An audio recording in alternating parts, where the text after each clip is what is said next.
Olá, está no ar mais um JR Entrevista. Eu sou Lívia Veiga e hoje nossa conversa é com o presidente da Refina Brasil, Evaristo Pinheiro. A Associação Brasileira dos Refinadores Privados reúne 6 refinarias independentes. Sobre isso, a gente vai conversar então com Evaristo. Muito obrigada pela sua presença aqui no JR Entrevista. Obrigado a você, Lívia. Prazer estar aqui com você. Evaristo, o brasileiro está pagando caro demais pela gasolina. Qual foi a vantagem dessas privatizações se o preço continua nas alturas? Lívia, muito obrigado pela pergunta, porque é uma ótima oportunidade da gente esclarecer para a população por que o preço da gasolina é como é.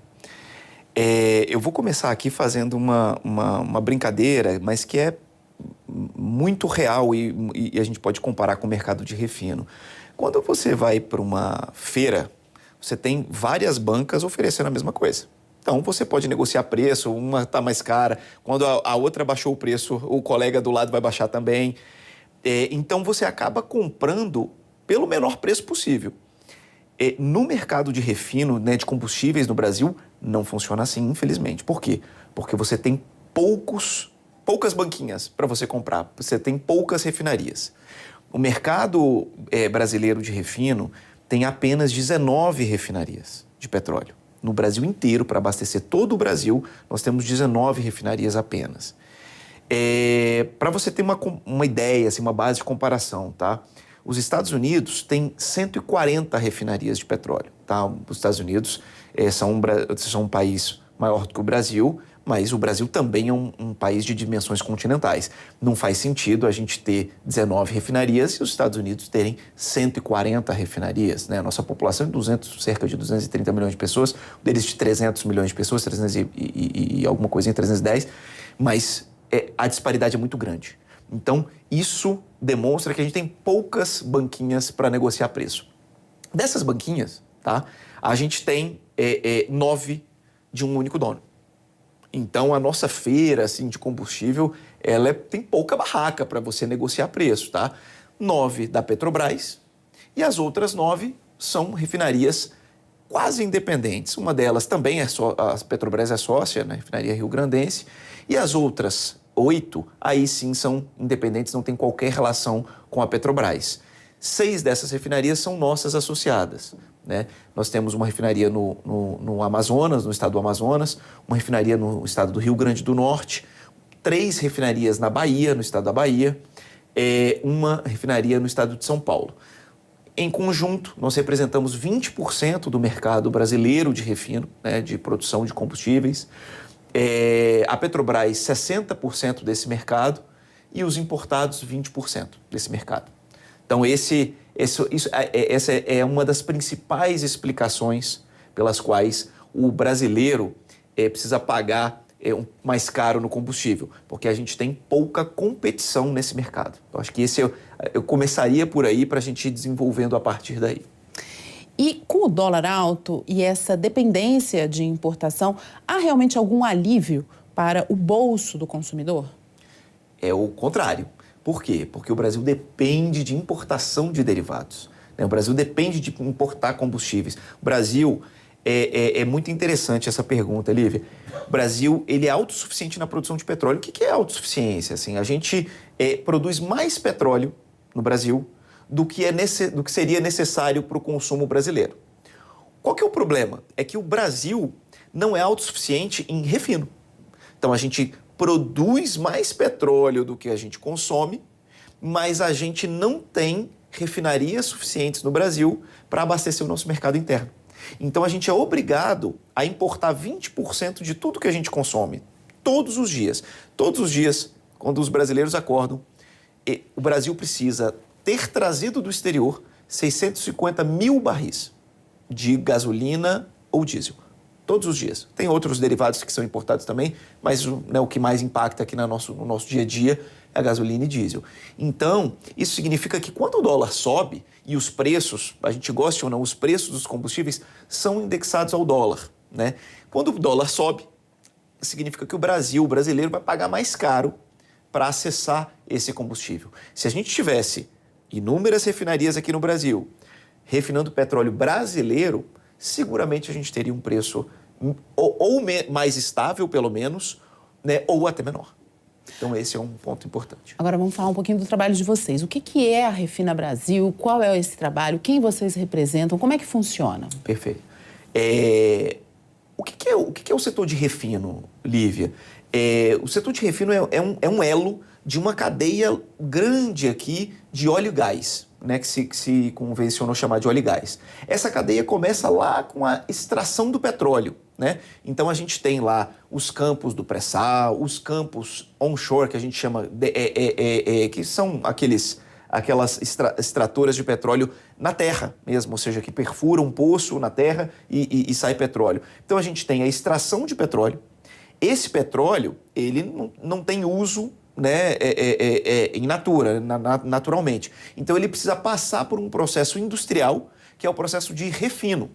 Por quê? Porque nesse processo industrial, você entra o petróleo na refinaria, ele é aquecido, alta pressão, e aí ele começa a sair vários produtos dessa atividade industrial. O gás de cozinha, né, o GLP, o QAV, que é o combustível de aviação, a gasolina, o diesel, até lá no final sai o asfalto, por exemplo, né? Tem vários outros derivados, mas esse é o processo de refino. Depois desse processo industrial de refino, que eu comentei com você, nós temos 19 refinarias aqui no Brasil, esses derivados eles são revendidos. Revendidos para quem? Para as distribuidoras. No Brasil a gente tem, no mercado de distribuição, um mercado competitivo. A gente tem mais de 200 distribuidoras de combustível no Brasil inteiro, né? E essas distribuidoras revendem para o varejo, que são as redes de postos de combustível. E aí é assim que o combustível chega ao consumidor final. Nós estamos ali na segunda etapa dessa cadeia, né? Na etapa de refino. Então, o que é a Refina Brasil? A Refina Brasil, ela é uma entidade que defende os interesses das refinarias independentes de petróleo, ou seja, as refinarias que não são da Petrobras. E por quê? Porque em 2019, o governo brasileiro decidiu desconcentrar o mercado de refino. O que é desconcentrar? Havia apenas a Petrobras, com refinarias e refinarias muito pequenas aqui no Brasil. Então o governo entendeu que era necessário, para que o Brasil tivesse mais investimentos em capacidade de refino, porque o Brasil não tem condições sozinho fazer esses investimentos adicionais que a gente precisa para ser autossuficiente em refino. Então o governo entendeu que para ter mais investimento em refino, para que tivesse mais concorrência no mercado e assim os preços pudessem baixar, era preciso desconcentrar esse mercado das mãos da Petrobras. E assim foi feito. Começou-se a vender, né, refinarias de petróleo do sistema Petrobras. A ideia era que fossem vendidas 8 refinarias, foram vendidas apenas 4, né? E aí o governo mudou de posição e decidiu não mais vender essas 4 refinarias restantes. As 4 refinarias que foram vendidas, elas precisam concorrer agora no mercado com a Petrobras. E dado esse cenário, precisavam de uma associação para defender os seus interesses. São vários, tá? O que a gente faz? Quais são os interesses que a gente defende? O primeiro de todos é um mercado competitivo. Como é que eu vou fazer, como é que eu alcanço um mercado competitivo de refino, tá? A primeira coisa é poder acessar petróleo brasileiro. Hoje, as refinarias independentes não conseguem acessar petróleo nacional. Ou seja, o petróleo que a gente refina é um petróleo, na sua maioria, importado. Por quê? Porque as refinarias brasileiras não conseguem comprar o petróleo produzido pela Petrobras, pela Shell, ou seja, pelas petroleiras que aqui operam no Brasil. Esse é um dos grandes problemas. Então, a gente defende o mercado concorrencial de refino, a gente defende acessar o insumo brasileiro a um preço competitivo para poder atrair novos investimentos em novas capacidades de refino e também poder ter um preço mais competitivo em benefício do consumidor brasileiro. Agora, a associação fala de déficit de derivados. Qual é a ação prática para resolver isso? O que está sendo feito agora? Perfeito. O que a gente defende, Lívia? Assim, a solução do déficit de refino é uma solução que passa por decisões e por ações de governo. Tá? O que a gente tem aqui disponível e a gente comenta, né, com o governo sempre que pode, é que nós temos investidores com disposição para investir. Investidores brasileiros, investidores estrangeiros com intenção de investir no mercado brasileiro de refino. O que falta para que isso aconteça, para que a gente possa cobrir esse déficit de refino? Porque o nosso déficit de refino não é só um déficit da produção do derivado, mas é também para armazenar esse derivado. O Brasil tem uma capacidade de armazenagem muito reduzida de combustíveis. A gente tem ali pouco mais de uma semana de capacidade de armazenagem aqui no Brasil de combustíveis. Isso é muito grave, isso gera uma insegurança muito grande para o Brasil. Por quê? Porque qualquer solavanco que tenha no exterior, né, qualquer problema interno que a gente tenha, a gente tem um estoque muito curto para abastecer o Brasil. E o Brasil, como a gente disse, ele não é autossuficiente na produção de derivados. Então, o que a gente precisa fazer para cobrir esse déficit, né? A gente precisa investir. Precisa investir em novas capacidades de refino e de armazenagem. O bom é que cada vez que eu invisto numa nova refinaria de petróleo, eu invisto em tankagem associada. Isso é uma regra, inclusive, da ANP, tá? Da Associação Nacional do Petróleo, que é o órgão que regula o setor de óleo e gás no Brasil. Então, eu preciso urgentemente, né, o governo brasileiro precisa urgentemente estimular novos investimentos em capacidade de refino, né? Não será a Petrobras que fará isso sozinha. A Petrobras não tem condições de fazer isso em curto prazo. Quem tem condição de fazer investimentos em novas capacidades de refino no curto prazo é o setor privado. Seja porque nós investimos em refinarias menores, ou seja, elas são mais rápido de serem licenciadas, elas são mais modernas, né? Isso tem até uma questão ambiental que eu espero que a gente possa falar mais adiante, e elas são pulverizadas no interior do Brasil, ou pulverizadas no Brasil. Isso dá mais proximidade aos mercados consumidores, que a gente sabe muito bem, muitos deles, né, muitos dos grandes mercados consumidores hoje no Brasil estão no interior, não estão mais na costa. Então, é isso, ou seja, para cobrir esse gap, para ser objetivo aqui na resposta à sua pergunta, a gente precisa de investidores privados, isso a gente tem no Brasil, mas esses investidores não virão se a gente não tiver políticas públicas claras pró-concorrência e para acessar o petróleo brasileiro a preço competitivo. E você pode assistir ao JR Entrevista na Record News, no portal R7, no Play Plus, no Jornal da Record, no JR 24 Horas e também nas nossas redes sociais. Você falou agora há pouco da questão ambiental. O que falta, o que é preciso fazer em relação a isso? Perfeito. Acho que isso é uma boa oportunidade também, Lívia, da gente deixar claro aqui o posicionamento da Refina Brasil em relação à sustentabilidade e à transição energética. Nós não somos absolutamente contra a transição energética, pelo contrário, né? Ser contra a transição energética é ser contra a lei da gravidade. Então, a gente não é contra, a gente é a favor. Mas a gente também tem consciência de que o Brasil continuará precisando, pelos próximos 20, 30 anos, produzir combustíveis fósseis. Então, o que a gente defende é que a gente tenha novos investimentos em novas capacidades de refino e que esses investimentos, seja nas refinarias que já existem, seja em novas refinarias, sejam investimentos em refinarias modernas, né? As refinarias modernas que nós temos aqui nas nossas associadas, que são novas refinarias, elas gastam 8% menos água e elas emitem 35% menos enxofre do que qualquer outra refinaria. Há vários pontos a avançar. A gente tem, por exemplo, recentemente foi aprovada uma nova legislação no Brasil para captura de carbono, né, e injeção no solo, para que o carbono da emissão, né, de emissão não só do setor de refino, mas de outros setores, possa ser armazenado e não fique na atmosfera. A gente tem também ações de mitigação climática que também as nossas refinarias também já adotam, ou seja, soluções baseadas na natureza, ou seja, plantar novas florestas, comprar crédito de carbono. Então, a gente é favorável a isso. E, para além disso tudo, a gente tem uma nova oportunidade para as nossas associadas, para as nossas refinarias, que já é uma realidade. Qual é essa oportunidade, Lívia? As nossas associadas já estudam e já estão investindo em projetos de biorrefinarias. Então, o que é uma biorrefinaria? Gente, é uma refinaria que, em vez dela refinar petróleo, né, ou hidrocarbonetos, né, ela refina óleo vegetal.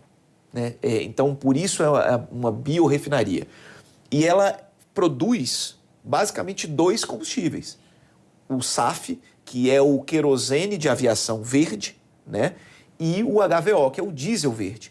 Esses 2 combustíveis, eles são prontos para você colocar no tanque de combustível, tanto da aeronave quanto do caminhão, né? Da locomotiva, do navio.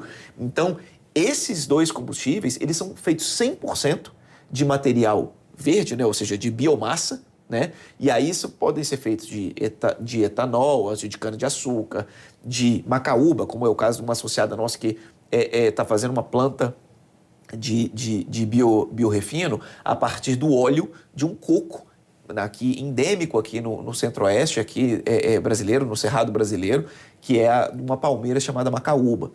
E assim como esse, tem babaçu, tem dendê, tem vários óleos que podem ser transformados em biocombustíveis. Então, a gente já tem 2 projetos aqui das nossas associadas investindo em biocombustível. Então, a gente é favorável à transição energética, as nossas associadas já investem. O que a gente precisa, voltando, é ter mercado competitivo, acesso a insumo, uma tributação adequada para a transição energética e deixar que o capital privado faça o resto. Agora há pouco a gente falou da questão da falta de autossuficiência brasileira no refino. Essa é uma questão que nos deixa vulneráveis. O que precisa mudar para a gente conseguir produzir mais aqui no Braís? Perfeito. Essa é uma das principais vulnerabilidades que o Brasil tem hoje, Lívia. A gente tem, como eu disse para você, 650 mil barris de déficit, né, diário de combustível, e o que nos obriga a importar esse combustível. Então, a gente importa do Golfo do México, né, dos Estados Unidos, esse combustível, a gente importa do Oriente Médio, a gente importa da Rússia, né, esse combustível, porque ele não está disponível aqui hoje. E o que acontece em decorrência disso? Suponha que a gente tem aqui, como a gente já está enfrentando aqui no mundo, guerras em outros países. Se essas guerras afetarem a produção ou a logística desses combustíveis no planeta, o Brasil pode ter que enfrentar, por exemplo, um racionamento de combustível. Por quê? Porque a gente depende todos os dias de chegar 650 mil barris por dia aqui nos portos brasileiros para abastecer o nosso déficit, né? Ou para abastecer a nossa demanda, o nosso mercado. Então, guerras, solavanco em preços internacionais. De repente, não houve um problema logístico ou um problema de produção, mas houve, por exemplo, a decisão da OPEP de cortar a produção e o preço do barril sobe. Isso afeta diretamente o Brasil. Claro, afetaria também, porque o Brasil está no mundo, né? Então, afetaria o Brasil, obviamente, o preço do barril do petróleo, mas a oferta no mundo também fica afetada e isso passa a prejudicar aqui o nosso mercado consumidor, no mínimo no preço. No mínimo o preço vai subir. Então isso também é um outro ponto de vulnerabilidade aqui ao Brasil. Um outro ponto que é muito importante é para o agronegócio, por exemplo. A gente ser vulnerável aqui na autossuficiência, né, do refino impede que a gente desenvolva uma indústria pujante de fertilizantes. E aí, ao não ter uma indústria pujante de fertilizantes, eu sou obrigado a importar esses fertilizantes ao preço que for. Então, a locomotiva, né, produtiva aqui do Brasil hoje, que é o agronegócio, ela é vulnerável à disponibilidade internacional de fertilizantes. Então, o que a gente precisa fazer para mudar? E, de novo, a gente precisa garantir 3 coisas. Que a gente tenha acesso, que a gente possa agregar valor ao petróleo brasileiro. O petróleo brasileiro ele está sendo exportado para gerar emprego na China, nos Estados Unidos e na Índia. Então, a gente está exportando o nosso petróleo para que ele seja refinado em outros países e depois a gente acaba importando produtos que foram produzidos com aquele nosso combustível. Está errado. Isso já... Qualquer um que fez o 2º grau aqui já aprendeu que isso dá errado, né? Assim, acordo que havia entre Portugal e Inglaterra, de Portugal exportar vinho e importar tecido, isso gerou um empobrecimento muito grande de Portugal, porque todos os empregos, a Revolução Industrial inglesa foi financiada por Portugal. É a mesma coisa. Assim, a gente precisa produzir aqui para agregar valor do nosso petróleo aqui no Brasil e gerar os empregos no Brasil. O JR Entrevista vai para um rápido intervalo. Na volta, a gente continua conversando com o presidente da Refina Brasil, Evaristo Pinheiro. Até já. Estamos de volta com o JR Entrevista, aqui com a gente o presidente da Refina Brasil, Evaristo Pinheiro. Presidente, o aumento da concorrência privada pode mesmo gerar uma queda de preços ao consumidor ou isso fica só sendo uma expectativa? Lívia, sem dúvida, o aumento da concorrência gera melhores preços para os consumidores. E te explico. Lembra da banquinha da feira que a gente conversou no início? Hoje eu tenho 19 banquinhas. A nossa meta com as propostas, né, legislativas que a gente vem trabalhando com o governo, é ampliar para pelo menos mais 33 refinarias. Então, seriam, né, mais ou menos 52 refinarias no Brasil, muito longe ainda daquelas 140 refinarias que existem nos Estados Unidos, mas muito melhor do que o que a gente tem hoje. Com 52 refinarias no Brasil, sem dúvida, você vai ter um monte de outras banquinhas oferecendo gasolina e diesel para as distribuidoras de combustível no Brasil. Você vai ter muito mais proximidade dos mercados consumidores. Então, isso fatalmente vai gerar preços melhores. Mais ainda, tá? Eu vou ter preços melhores, por exemplo, no frete. Imagina, eu compro aqui o abacaxi aqui na feira, que vem lá de Minas Gerais, ou então lá de São Paulo. Às vezes o abacaxi rodou ali 400, 600 quilômetros ou 1.000 quilômetros. Se essa frota, né, de caminhões que traz o abacaxi, que traz a maçã, que traz, né, as frutas aqui para a feira, tiverem uma refinaria própria, por exemplo, esse preço cai. E ele pode fazer um transporte muito mais eficiente. Você aumenta a competição geral na economia. Então, isso não traz só preço melhor do diesel e da gasolina. Uma maior oferta de refino aqui no Brasil, ele traz melhores preços em toda a economia. Você ajuda até a diminuir a inflação aqui do Brasil. Então, isso sim, sem dúvida, é um impacto positivo para o consumidor. O que a gente precisa fazer? De novo, eu vou ser repetitivo para que todo mundo fique com isso na cabeça, tá? A gente precisa conseguir refinar o petróleo brasileiro.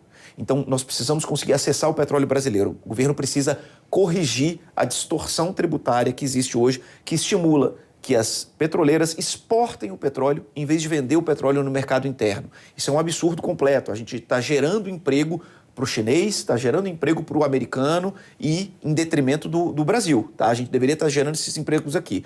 Segundo lugar, a gente precisa conseguir concorrer de igual para igual, né? Então, para isso, a gente precisa que a Petrobras possa oferecer o petróleo brasileiro, porque ela é a grande exploradora de petróleo no Brasil, então ela precisa vender esse petróleo para as suas concorrentes. Isso acontece no mundo inteiro, tá? Com qualquer empresa que domine o mercado. E em terceiro lugar, a gente precisa de uma tributação adequada. O investidor vai vir se vê que vai ter retorno do seu investimento. Então, a gente não precisa de muito. Ninguém aqui está pedindo subsídio, dinheiro público, não. É o contrário. Mas a gente precisa de uma tributação adequada e a gente está discutindo agora a reforma tributária. A reforma tributária vai impactar todos nós, vai impactar, né, o preço da feira, vai impactar o preço do combustível, vai impactar tudo. E hoje, né, precisamente agora no Senado Federal, está se discutindo o PLP 68, que é a regulamentação da reforma tributária.